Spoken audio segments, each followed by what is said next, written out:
Efectivamente, yo señalo que en su momento tuve una persecución política por cuestiones políticas. ¿Qué viene para Carlos en el 2027? Regresó a la política. En el 27...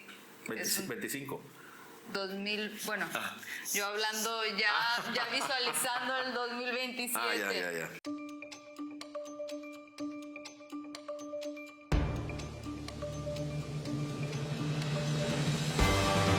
Hola, ¿qué tal amigos del diario Ciudad Victoria? El día de hoy nos encontramos con nuestro amigo, el diputado por mayoría del Distrito 1 de Nuevo Laredo, Carlos Cantú Rosas. Vamos a platicar con él. Vamos a conocer un poquito más de lo que está haciendo y trabajando desde la Cámara de Diputados. Gracias, Chalma. Gracias por tu atención. A los amigos del periódico El Diario de Ciudad Victoria, gracias por esta invitación y que me permitan, a través de su portal del periódico El Diario, de lo que distribuyen también en el tiraje del periódico, llegar a miles de personas aquí en Victoria y en toda la región de este importante medio. Gracias por su atención. Gracias. Bueno, te preguntaba, ¿te puedo tutear, Carlos? Por favor. En el diario de Ciudad Victoria tenemos muchos seguidores, abarcamos gran parte del estado, en todo el estado nos ven, y también, pues como es el medio digital, nos estamos moviendo mucho, pues nos ven muchos jóvenes, entonces quisiera que te conocieran un poco más. Vamos a hablar un poquito de Carlos. Sí. Carlos, regresas a la política, tienes poco tiempo que estás nuevamente por acá. Sí. Platícanos. Yo soy Carlos Cantú Rosas, estoy casado, tengo 50 años. Fui presidente municipal de Nuevo Laredo en el periodo 2013-2016. He tenido algunos cargos públicos, estuve también dirigiendo la Profeco en todo lo que era el área de Nuevo Laredo, Mier, Guerrero, Miguel Alemán, Camargo, Díaz Ordaz. Estuve también dirigiendo un instituto municipal de vivienda y suelo urbano, muy similar a lo que hace el Itabú en el estado de Nuevo Laredo, que era la Secretaría de Vivienda. Construimos cerca de 3,000 viviendas a un precio accesible, con certeza y seguridad jurídica para que la gente tuviera su casa y tuviera también escrituras y regularizar y darle certeza y seguridad jurídica a la gente. También dirigí un fideicomiso de reservas territoriales. También fui regidor del Republicano Ayuntamiento de Nuevo Laredo en un periodo también 2005-2007. Actualmente soy diputado federal, tengo 2 hijos. Y bueno, antes de esta incursión en la Diputación Federal, estuve también colaborando en la campaña del ahora gobernador, el doctor Américo Villarreal Anaya. Fui coordinador político de su campaña a la gobernatura. Y bueno, ahora estamos, después de habernos inscrito en la encuesta para candidato a diputado federal, ganamos la encuesta por amplio margen y nos permitió ser candidatos de la coalición Sigamos Haciendo Historia, que como tú sabes está integrada por 3 partidos políticos. Claro. El Partido Morena, del cual soy miembro activo, soy consejero estatal; el Partido del Trabajo, que también estoy muy agradecido con ellos y con todos sus dirigentes; y también el Partido Verde Ecologista de México, que fue el partido que nos sigló en Nuevo Laredo, a mí y a otros 3 diputados más de mayoría que tiene Tamaulipas, de los 8 que tenemos. Y también estoy muy agradecido con el Partido del Trabajo y el Partido Verde. En la Cámara de Diputados estoy en la bancada del Partido Verde, mantenemos esa posición, pero somos diputados del movimiento de los 3 partidos y bueno, estamos representando con mucho entusiasmo la plataforma legislativa que en su momento prometimos. Todas estas reformas de las cuales... Ya vemos que son más de 20, o sea, llegaron muy activos, tienen que 3... Sí, todas 4 meses, todas estas reformas que ahora generan polémica, algunos buenos comentarios, otros a la gente pueden tener sus dudas muy legítimas. En su momento las presentó el entonces presidente de la República, Andrés Manuel López Obrador, presentó las reformas un 5 de febrero cuando la Constitución cumplió años y bueno, en la campaña se hicieron nuestras estas reformas legislativas y todas estas reformas las estuvimos dando a conocer en campaña los diputados federales, los senadores, la propia candidata a presidenta de la República. Fueron compromisos de campaña en los dípticos que se entregaban en la plataforma legislativa de los senadores y diputados, en las entrevistas.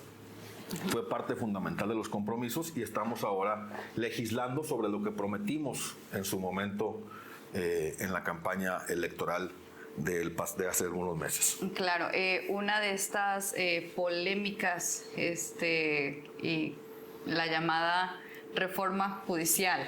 Sí. Carlos, platícanos, tú vienes de un tema que viviste hace años, igual dices, eso ya pasó, pero como te repito, hay personas que no saben esa parte de la historia.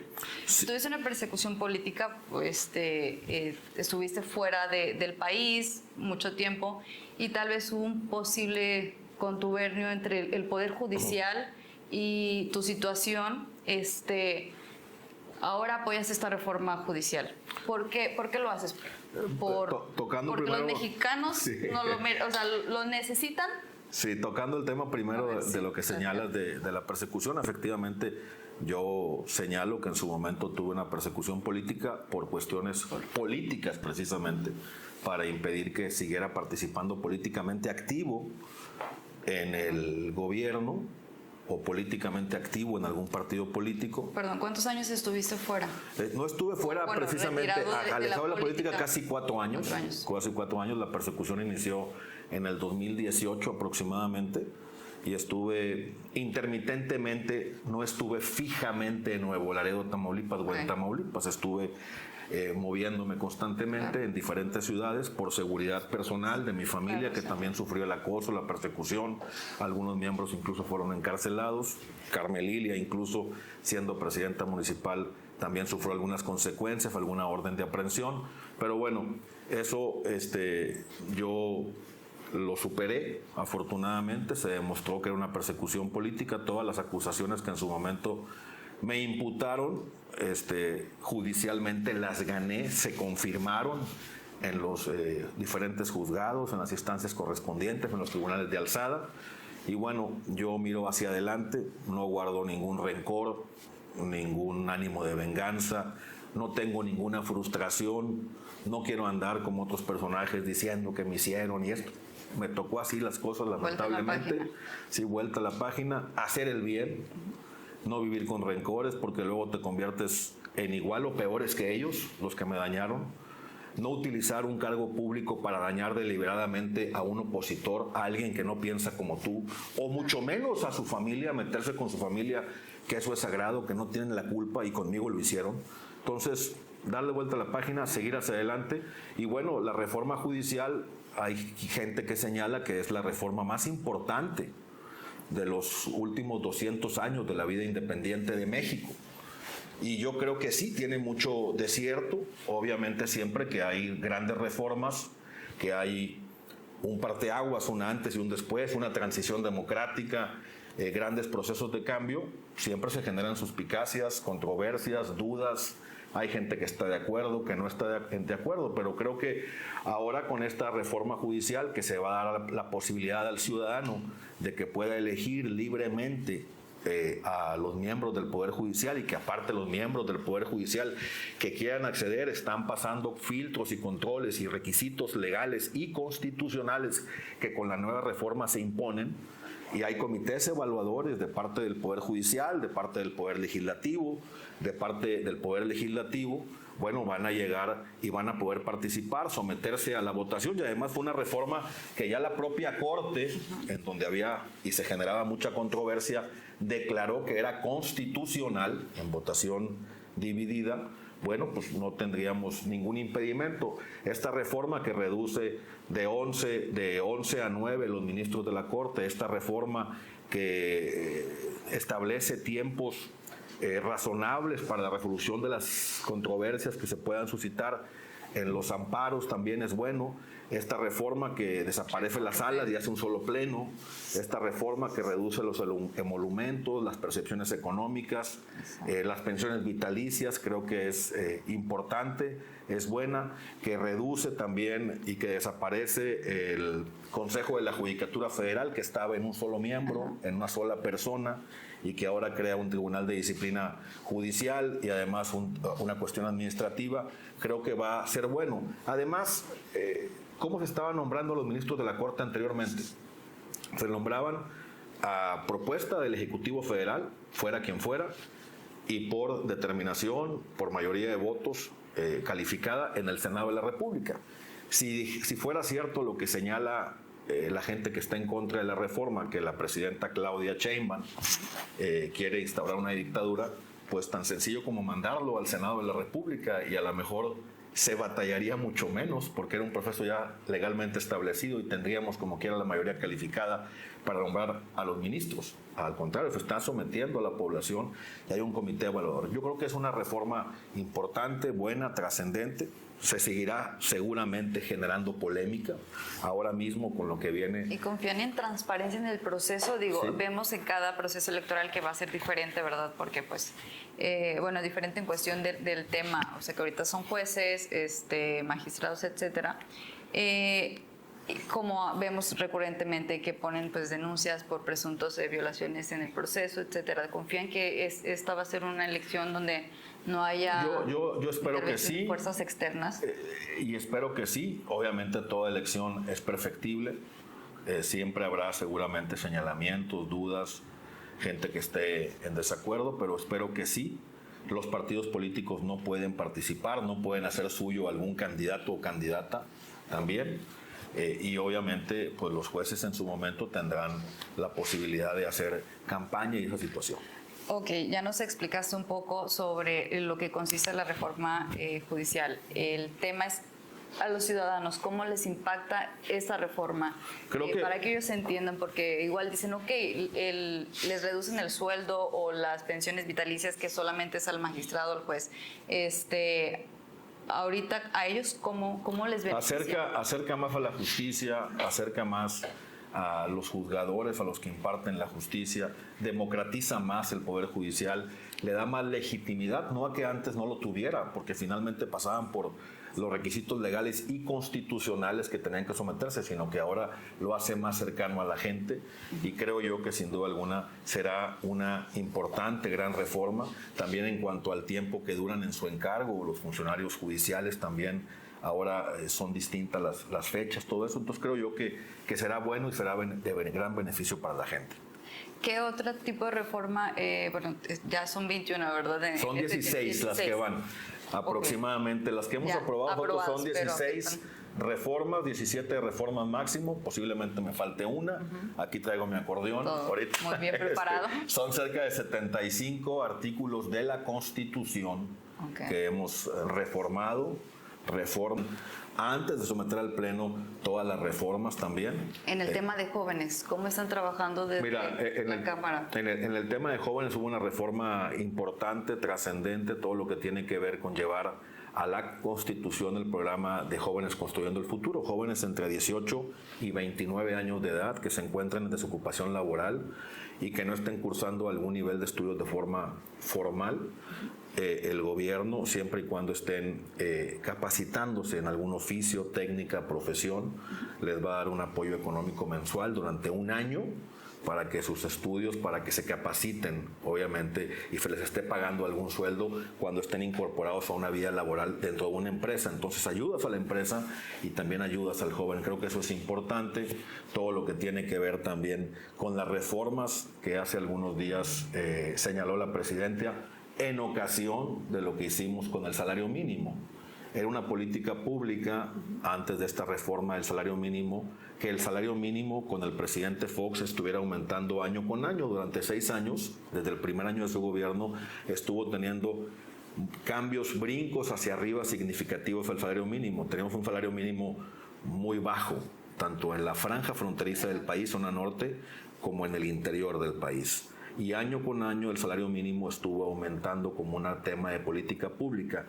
echando abajo todo lo que se mencionaba de que si el salario mínimo aumentaba, aumentaba la inflación, ahuyentaban las inversiones y decían muy contentos, pomposamente, que teníamos en México una mano de obra muy barata.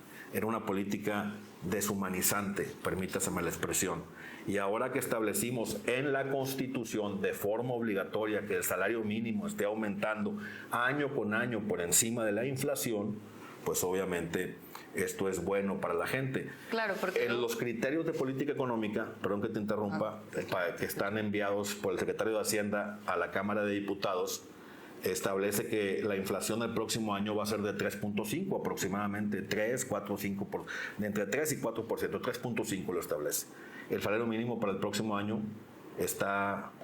tiene un aumento del 12%. En Nuevo Laredo, en la franja fronteriza, va a ser de 419 pesos. Aquí en el interior del país, 300 y pico de pesos. Entonces, creo que es importante. Empezó en su momento el salario mínimo en 89 pesos, 90 y tantos pesos cuando inició el anterior gobierno. Ha sido importante, como todo lo que tiene que ver con los temas del bienestar, también las pensiones que se dan a los adultos mayores. Por eso se dice que por el bien de todos, primero los pobres. Se redujo la edad de 68 a 65 años en cuanto a la pensión. Se estableció, volviendo con el tema de los jóvenes, que quien fuera joven y específicamente menor de 18 años y que tuviera una discapacidad permanente pudiera recibir rehabilitación y habilitación por parte del gobierno y un apoyo económico también mensual. Se establecen 3 nuevos programas que ya fundió la Cámara de Diputados. El programa de las damas de 60 a 64 años para que reciban una pensión universal en reconocimiento a lo que han aportado tan importante todas las damas y mujeres del país en su hogar, en su familia, en el desarrollo y educación de sus hijos. Se establece también una beca universal para gente de kinder, niños de kinder, primaria y secundaria. También que estaría el siguiente ciclo escolar. El siguiente ciclo escolar iniciamos con las secundarias de todo el país públicas, y también se va a establecer un programa de médico en tu casa, en donde se va a dar consultas gratuitas preferentemente a la gente de la tercera edad y a la gente que tenga alguna enfermedad permanente. Se va a consultar cuando menos 2 veces al mes, como lo dijo la presidenta. Se van a dar medicinas porque se van a establecer al lado de los bancos del bienestar también farmacias del bienestar para que puedas surtir tu receta médica.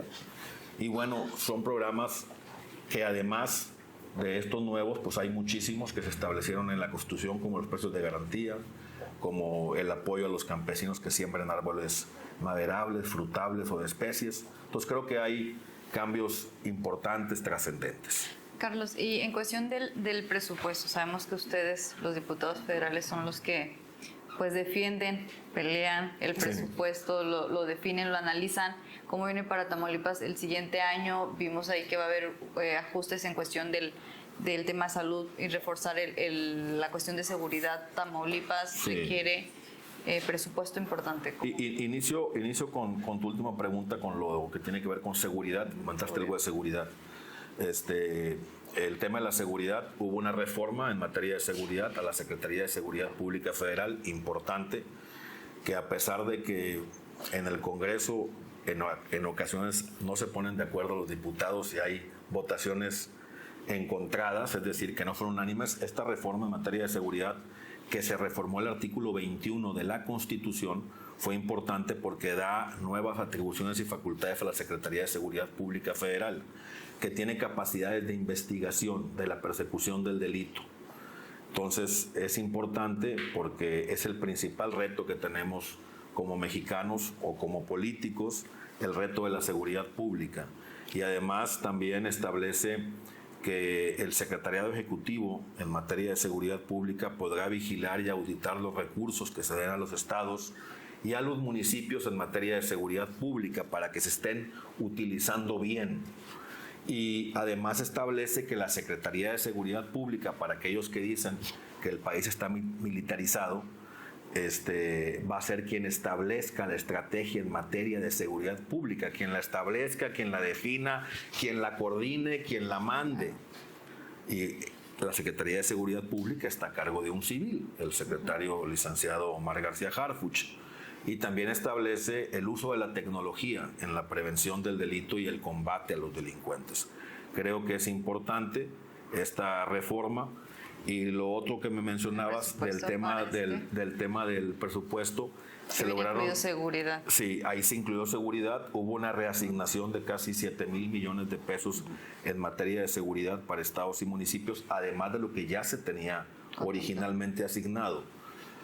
Fueron un presupuesto de egresos que fue una facultad exclusiva de la Cámara de Diputados de 9.3 billones de pesos. Para todo el país, efectivamente, lograron al final reasignar cerca de 48,000 millones de pesos en reasignación, reorientación del gasto público. Se privilegió a las universidades públicas, se privilegió también y dio más recursos a la seguridad pública, se privilegió y se dio más recursos también a la infraestructura carretera, rural, artesanal y las carreteras de los estados y los municipios. Ahí obviamente va a poder Tamaulipas seguramente también exigir recursos para sus carreteras de sus ciudades más importantes y también algo en materia de salud y en materia de educación. Un tema que posiblemente no sabemos cómo venga el siguiente año, pero que ya anunció el próximo presidente de Estados Unidos, Donald Trump, el tema de las deportaciones masivas. Sabemos que, bueno, pues Tamaulipas, siendo un estado fronterizo, tu distrito que representas, Nuevo Laredo, es uno de los municipios que se ha visto afectado en los últimos, bueno, todo siempre, pero también los últimos años con este tema de las deportaciones. Sí. Vemos concentrados ahí migrantes que están parados desde mucho tiempo en toda la frontera de Tamaulipas. Claro. ¿Cómo nos deberíamos de preparar? ¿Cómo trabajarían ustedes en ese tema? Primero que nada, tratar de evitar que esta situación acontezca, ¿no? Como lo dijo la presidenta Claudia Sheinbaum, no es con amenazas ni es con bravuconadas de el otro presidente como se van a solucionar las cosas, sino es con coordinación, colaboración y diálogo. Yo espero que esta situación no acontezca, pero también, como lo dijo el gobernador del estado, si hay aviso de tormenta, habría que prepararnos también, ¿verdad? Entonces, bueno, estar preparados los municipios, los estados, para hacer un frente común, y hacer un frente común si llega a haber una deportación masiva. Obviamente van a llegar muchos por las fronteras, claro, la mayoría o todos por las diferentes fronteras, y obviamente te va a provocar o te puede provocar problemas de seguridad, de salud, de imagen urbana, de hacinamiento, de seguridad pública, y hay que estar preparados, ¿no? Entonces, pero yo hago votos porque la colaboración, el entendimiento y el diálogo, como en su momento también lo tuvieron con el anterior presidente, que se suscitó algo igual, en donde también hubo amenazas de imponer aranceles a los productos mexicanos, que finalmente eso conlleva una práctica desleal que impide o que prohíbe incluso el tratado, el TEMEC. Yo espero que esta situación no acontezca, pero hay que estar preparados. Claro, porque no le conviene. No le conviene a nadie, no le conviene a nadie. ¿Algún otro tema de las reformas que nos quieras Bueno, que son muchas reformas. Aquí traigo algunas, voy a permitir mencionarlas todas para que la gente las termine de conocer. La reforma al Poder Judicial, que tú mencionaste atinadamente, el reconocimiento a las comunidades indígenas y afromexicanas, que les dota de personalidad jurídica, patrimonio propio. Se les da el reconocimiento y el derecho a la consulta previa para la toma de decisiones, es algo importante. Habían estado rezagadas, olvidadas. Es un reconocimiento a lo que nos importan a los diputados federales y a la aportación que han tenido tan importante para todo México. La reforma en materia de la Guardia Nacional, que la Guardia Nacional la define como una policía de carácter permanente y que va a estar bajo el mando de la Sedena. ¿Para qué? Pues para que no se eche a perder, ¿verdad?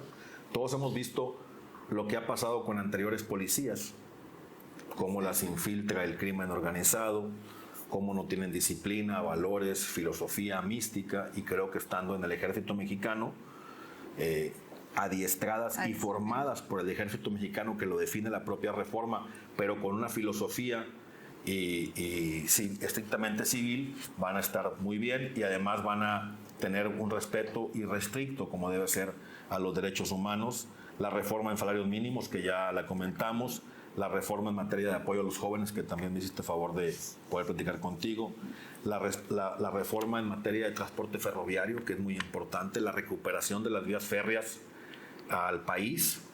En gran parte de las vías férreas que tenemos en México fueron tiradas, echadas, es decir, construidas por el entonces presidente Porfirio Díaz.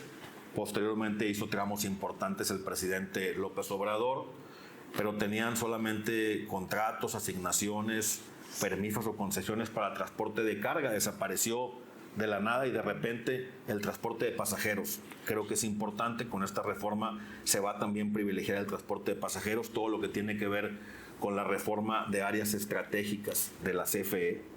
La CFE tiene su cadena de producción, la generación, la distribución, la transmisión y la venta del producto. Se prohíbe que el litio se explote y varias otras cuestiones. La reforma en igualdad sustantiva de las mujeres, que fue muy importante, una conquista. La Secretaría de la Mujer también. La reforma en materia de protección y cuidado animal también es importante, súper importante también. Uno como animalista. Sí, animalista, los cuidadores, a los que tienen albergues, a los que adoptan animales, es súper importante. La materia en materia de prisión preventiva, que se aumentó el catálogo de delitos graves para que si alguien comete un delito de estos lo lleve en prisión preventiva todo su juicio, que hay gente que no está de acuerdo, pero las cuestiones de excepción, fue un tema polémico, ¿verdad? Pero yo veo aquí que hace 5 o 6 años los diputados de en su momento, que tenían la mayoría del Congreso del Estado, elevaron la extorsión como un delito grave y nadie señaló nada. Ellos mismos apoyaron esa medida, pero ahora la critican cuando nosotros queremos subir la extorsión como se subió a un delito grave, para que lleves tu juicio en prisión. Y cuando ellos, como el anterior gobernador, lo promovieron y lo aprobaron, pues no se dijo nada, ahí estaba todo perfecto. Entonces son de las cuestiones que tienen que ver con un sesgo político, todo lo que tiene que ver con la seguridad pública. Y bueno, son algunas de las reformas importantes y yo les agradezco muchísimo esta oportunidad que me dieron para comunicarme con toda la gente de Victoria, establecer el compromiso, como lo dijo la Presidenta de la República, como también lo señala el gobernador del Estado, que además de ser legisladores de tiempo completo, es decir, estar en la Cámara, cumplir con las asistencias, con el uso de la tribuna, la asistencia en comisiones, pues también nos pide la Presidenta y el gobernador que atendamos en territorio las demandas de la gente y estemos explicando constantemente las reformas a toda la población, sus alcances y beneficios. O sea, una actividad que sea recurrente. Sí, así lo haremos. Es una indicación que nos ha hecho la Presidenta, que estemos dando a conocer las reformas, el gobernador también, los líderes parlamentarios, don Ricardo Monreal también nos lo ha sugerido, recomendado, nos lo están pidiendo. Y bueno, es el por esto de estar en las oportunidades que tenga en mis tiempos libres, dándole a conocer no solamente a Nuevo Laredo, sino a Tamaulipas entero, lo que estamos haciendo en el Congreso de la Unión. Por último, ¿qué viene para Carlos en el 2027? Regresó a la política. En el 27... 25. 2000, bueno, yo hablando ya visualizando el 2027. Sigue carrera. No, yo voy a seguir. Fíjate que desde que me sucedió lo que tú señalabas al inicio de la conversación de la persecución política y que tuve que alejarme un poquito de las actividades políticas y públicas, me enseñé a vivir el día a día, como los enfermos graves, ¿no? Porque hoy podía estar aquí y mañana no sabía dónde estaba por cómo cambiaban constantemente y para mal las cosas para un servidor. Entonces estoy tratando de vivir el día a día con mucha pasión, con mucha responsabilidad. Cuando se acerquen las cosas, pues diré qué pienso hacer, pero por lo pronto mi único encargo es legislar, trabajar desde el Congreso de la Unión y darle a conocer a la gente de Tamaulipas principalmente lo que estamos haciendo y estar siempre a la orden de todos ellos, ayudar a todos los 43 presidentes municipales, a nuestro jefe político, el gobernador del estado y por supuesto a la Presidenta de la República, la doctora Sheinbaum. Bueno, pues muchas gracias. Y pues bueno, que tengas felices fiestas. Gracias. Y no sé gracias. También un saludo respetuoso, pásenla muy bien, que el Grinch no les gane y que se la pasen de manera contenta, amena, con mucho amor, con mucha paz, dando afecto. Lo material no importa, créanme, y con mucho amor, abrazando a los suyos. Bueno, Gracias. muchas gracias a todos.